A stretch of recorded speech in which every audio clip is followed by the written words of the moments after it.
I'm always amazed at how God puts things together. Susan had absolutely no idea what I was talking about this morning. But I don't think we could find a video that wouldn't suit it any better. Hope for today.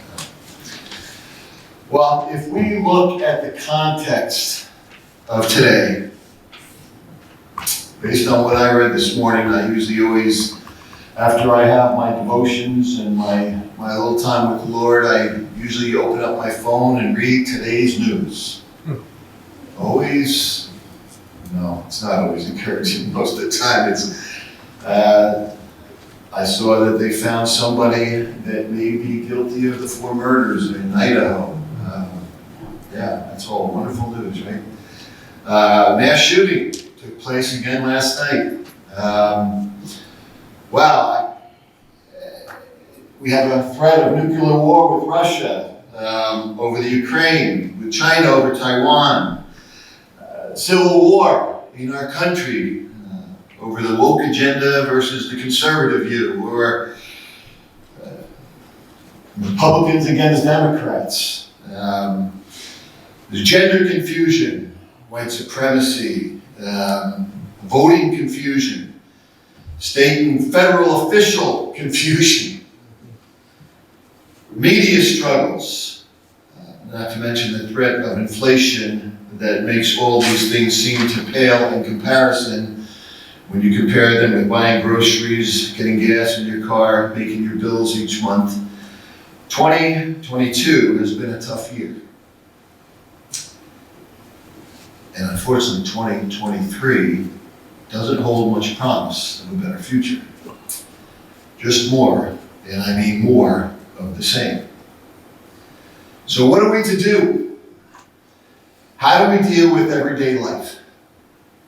Besides all of this going on around us, we also have everything that's going on within us. Health problems, relationship problems, our own sin struggles.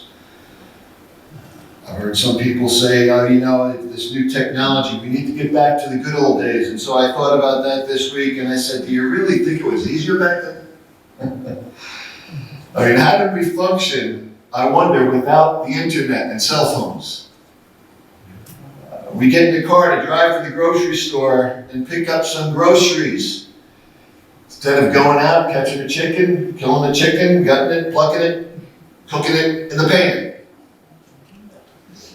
Or how about a flush toilet? Pretty ingenious, right? We don't have to go out to the outhouse anymore. Just a little flush. In fact, today we don't even have to go to the grocery store anymore. You can just call on your cell phone and order it. It comes to your door. We don't have to walk a mile to the grocery store and then walk a mile back and get in our cars. In fact, we have it really easy today. And I think the good old days were just the good old days compared with us looking at things today and wishing they were like back then. But I'm sure if we looked back then, they would probably say, oh, we need the good old days. So I don't think change happens. And how would we function without electricity, by the way? Oh my goodness, we'd be lost. We don't realize how difficult it was back then as compared with now, but what has remained the same and what we are guaranteed is that we will have storms. They will come regularly. It doesn't matter what generation that we're in, they will still come. And they will remain the same in coming to us in 2023. And our only answer to navigate these storms is the same now as it was back then. Where do we go? What's our relief? What is our hope? And it's not a what or a where, but a who. Because in an ever-shifting, ever-changing world, we need someplace solid to stand. We need the one who doesn't change. ever, and whose word is a solid ground that we can walk on. And then, of course, in Jesus Christ. In Mark chapter 4, a few weeks ago, we talked about the storm. And then Jesus gets in the boat with his disciples, and he said, let's go over to the other side of the lake, or the sea. So they get in their boat, and they start to go to the other side. And in the middle, we know that a storm crops up out of nowhere, as we know that often happens on the Sea of Galilee. And they panic. And so they wake up Jesus, and they said, what are you doing sleeping in the back here? Don't you realize we're going to drown? They're in a panic. And it says that Jesus stood up, and with just a word, quiet, be still, the storm was gone. And it says they looked at him and were terrified, saying, who is this man that even the winds and the waves obey him? So, Jesus turns to them, and he looks at them, and he says, where is your faith? He already told them, you see, we're going to get to the other side. Didn't they hear? Do we? When the storm comes up, do you remember that Jesus is in our boat? Do we remember his words? Do we remember his promises to us? I think we can give the disciples a pass on that one because we forget to. So they get to the other side. They're free from the storm, right? And bam! Bam! Out of nowhere, they find themselves in another storm. Except I think this was a bit more scarier. See, after all, they've been and encountered storms in the water before. But this one that comes running in front of them is a bit unpredictable. It's a naked guy running to him, but he's not just any naked guy. He's like the Hulk with the bad attitude. People have tried to tie him down with chains, and he snaps them like they're twigs. And he lives in the graveyard, cutting himself and screaming. And here he comes, running full steam to Jesus, and he falls down on his knees before him and said, I know who you are, Son of God. Did you come to torment us? Now here is what I find so profound about this story. It's found right after the storm on the sea, right as soon as they get to the other side, bam, this demonic man approaches them. And here's what's so profound. It's not what is said, but what is not said. What do I mean? Here are the disciples. No calling out to Jesus for help. No words are even recorded as being uttered, except by that demonic man and Jesus.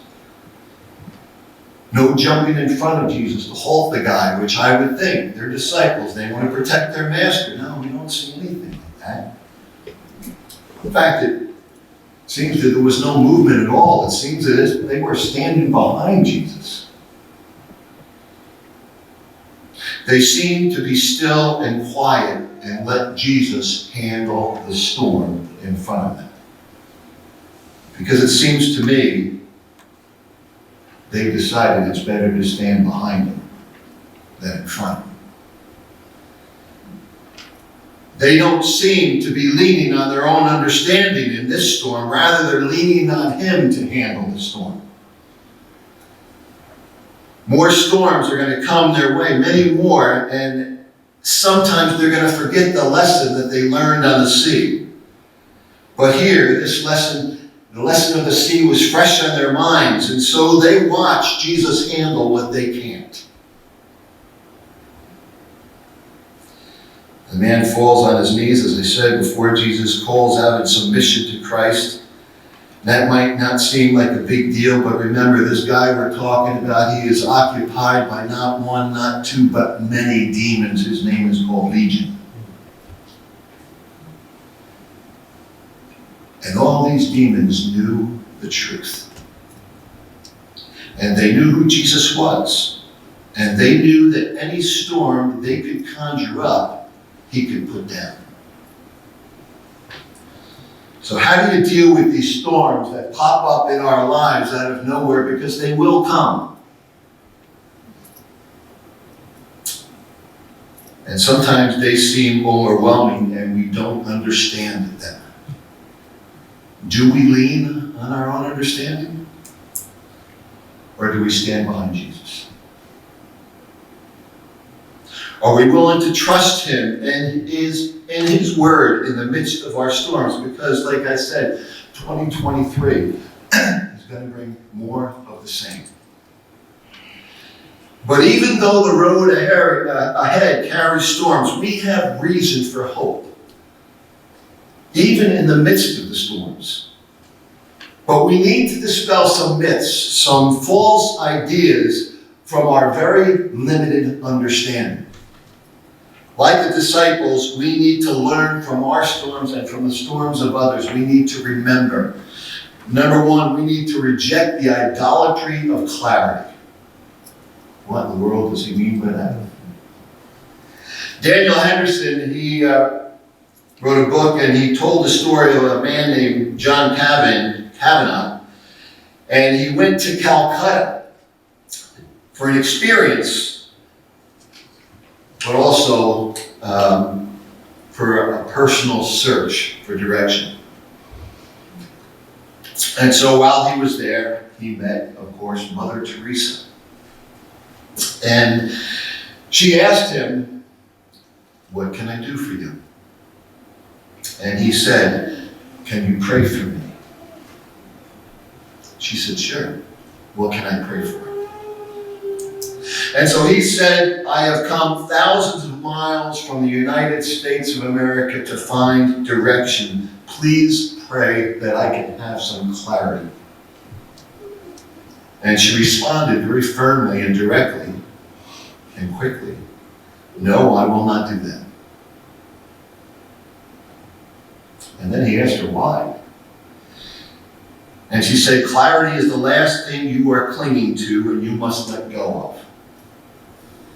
And he responded that she always seemed to have the kind of clarity that he longed for. And she looked at him and laughed. And she said, "I have never had clarity. What I have always had is trust." Amen. So that is what I will pray for you, that you will trust God. Clarity can become an idol that replaces trust. All too often, we want to understand the details of the road ahead, the way in front of us. Sometimes we begin to trust in that road ahead instead of trusting in and becoming more intimate with the builder of the road. Clarity can shortchange our faith, and faith flourishes when we're trusting God through the unclear road or the storms of life.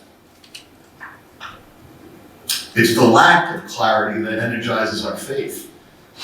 It lets us stand behind Jesus instead of trying to get in front of him. So we need to reject the idolatry of clarity. We need to, secondly, recognize our God is bigger than our circumstances. 1 Samuel, we see about a young shepherd boy. I say boy, he was man, maybe about 17 years old. We know him as David. And suddenly he's confronted. Well, I shouldn't even say he's confronted. The army of Israel is confronted with a 10-foot tall, at least, giant who was a warrior from his youth. And they're afraid. And this young kid comes in and says, "Who is this guy that is defying the armies of the most holy God? Let me at him, I'll take him out." But David, you're just a kid.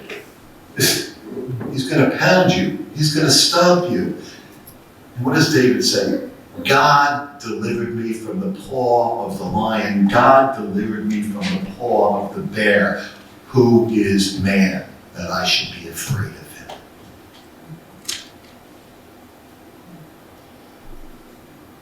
David had a huge God standing behind him and in front of him, and he knew it. And he wasn't afraid. Now that we know him, I'm sure he was when he saw the light in the sky, when he was down there in the valley.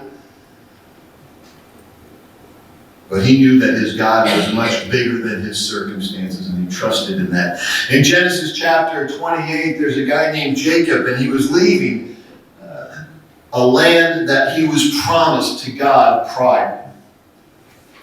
And he was leaving under not good circumstances. He was more running away than leaving. So God gave him a dream in chapter 28 and reminded him of who he was. And he said in verses 12 and 13, he says, I am with you and will watch over you wherever you go, and I will bring you back to this land. And in his dream, he saw ladders going from heaven to earth, and descending and ascending were angels. And God was standing there watching over it all.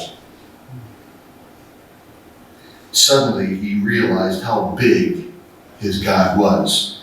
God's omnipresence, being everywhere at once, watching over everything all at once. And it made him realize how big God was, so much bigger than his own understanding, that God was bigger than his circumstances.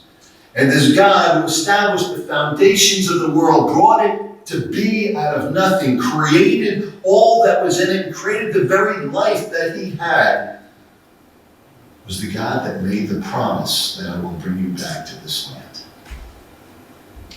He knitted him together when he was in a mother's womb. He knew all the days of his life before they were even written.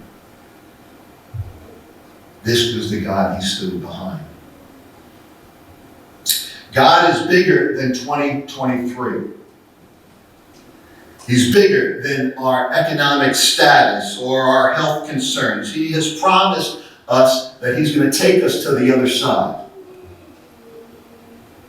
We just need to stand behind him, trusting that even though we don't have clarity, even though we don't understand with our limited understanding what he's doing, we will stand behind him because he's bigger than our circumstances. Some really smart men and women have become really good at predicting the future and what it might hold.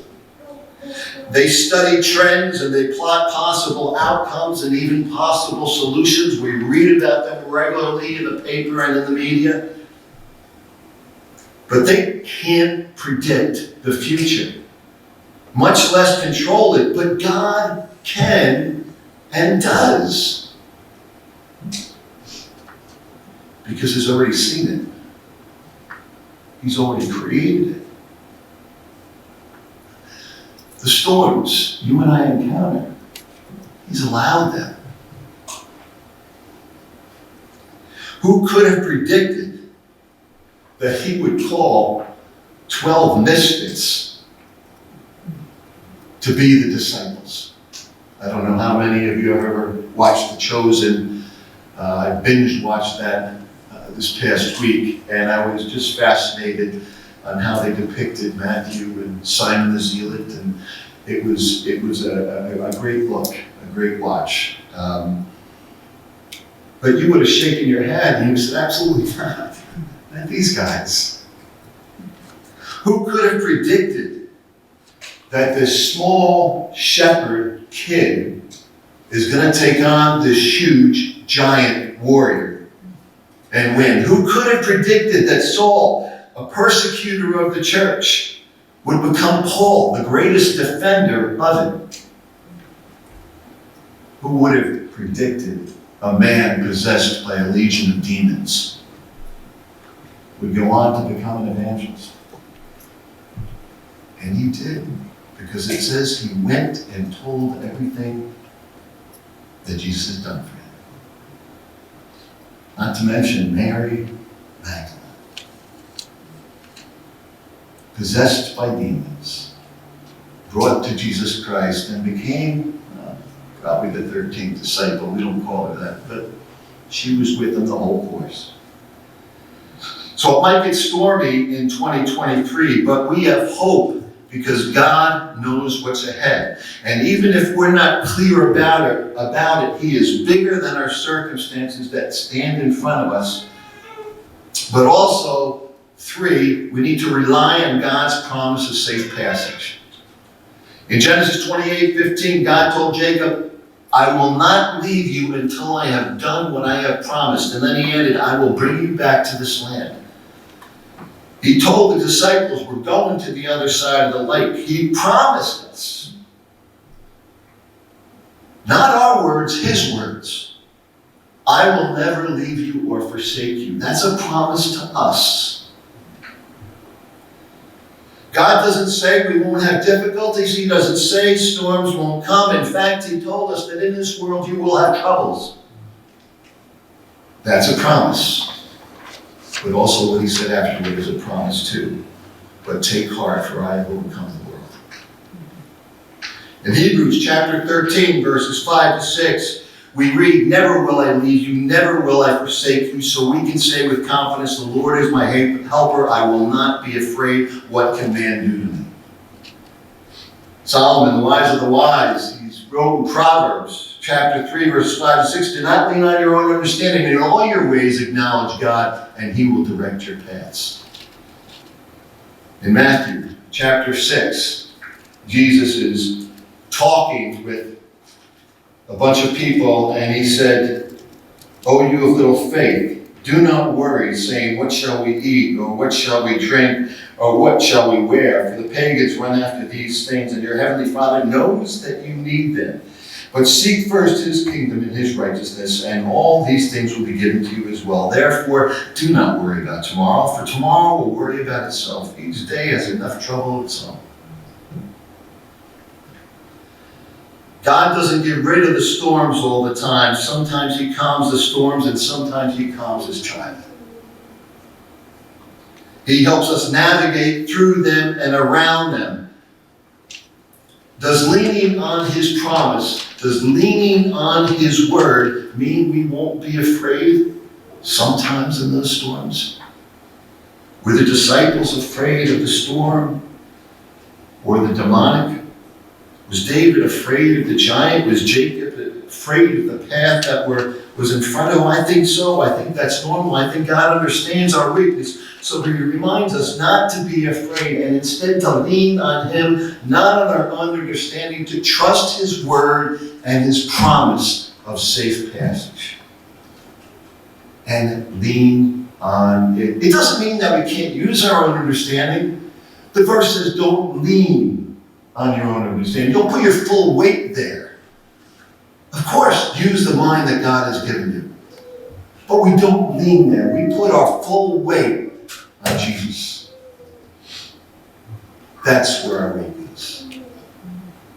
And fourthly, regard Jesus as the path, not a path to a preferred destination. Jesus didn't say, follow me, I know the way. Or follow me and I'll show you the way. Jesus said, I am the way. There's a difference. He is the path, not the way to it. He is the road ahead.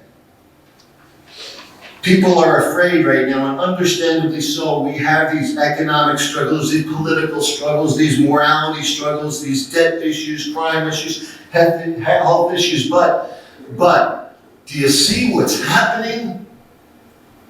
And I want to give us a different perspective. Do you see what's happening? As you read in between the lines, the gods of this world are crumbling. Because people have been trusting in the wrong things, and they're seeing how it's not meeting their needs. And as much as we think it's becoming bad, and it's so bad, and it's so horrible, we need to read between the lines. The gods of this world are crumbling. Amen. And I believe that is giving us a unique opportunity.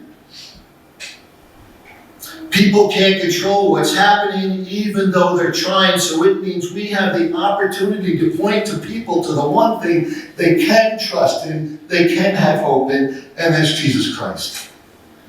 When Jacob was alone in the wilderness, Scripture says that he wrestled with an angel. Most scholars, as well as me, believe that that was not an angel, that was Jesus himself.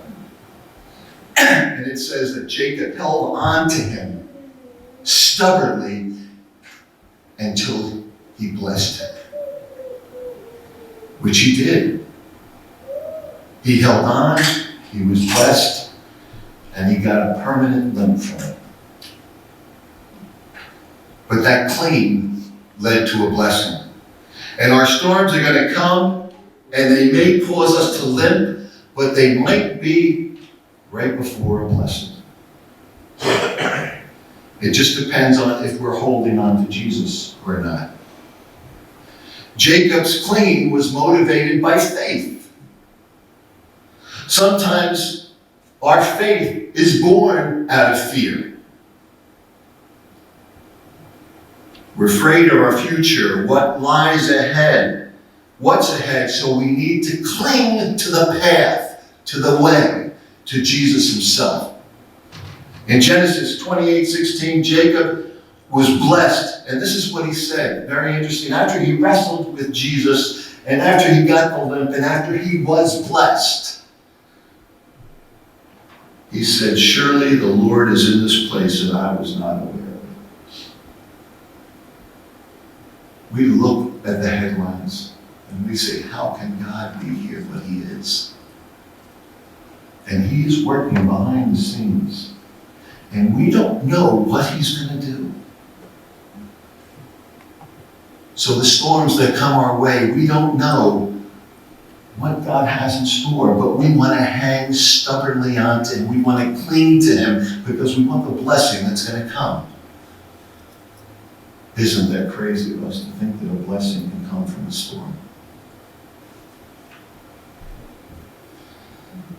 But again, who could have predicted that a demonic man would be led to Christ and then scour the countryside telling everybody about this man that changed his life?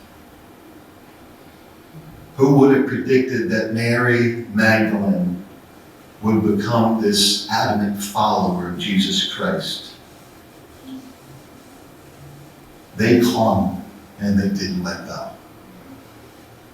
And God blessed us through them. There are natural consequences of choosing to walk independently of God, living according to our own understanding. As a nation, we're experiencing them. And to some people, it feels like this is the beginning of the end, but maybe this is just the end of the beginning. A wake-up call that we need to cling to Christ, the path.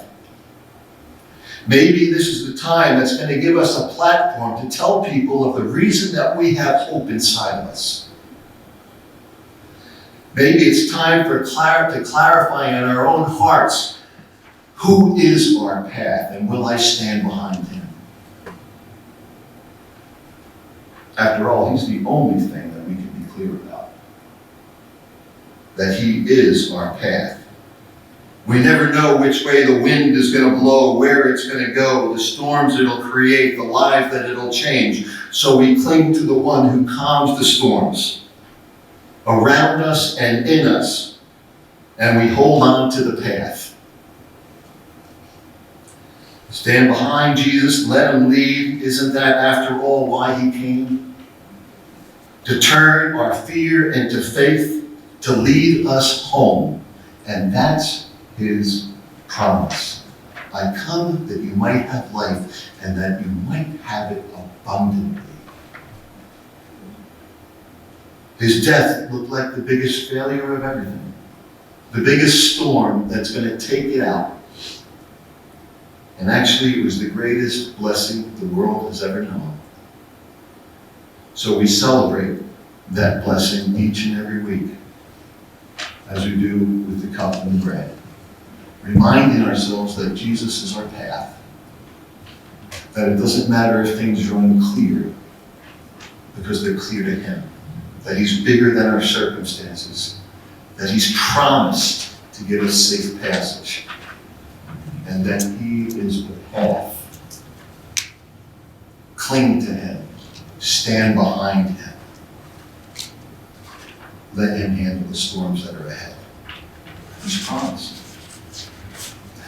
As we come around the table, let's think about 2023 being the year that we are going to renew that commitment to cling to him. No matter what comes, no matter what's in front of us, we're going to still our own understanding. We're going to think, but we're going to lean on him in 2023.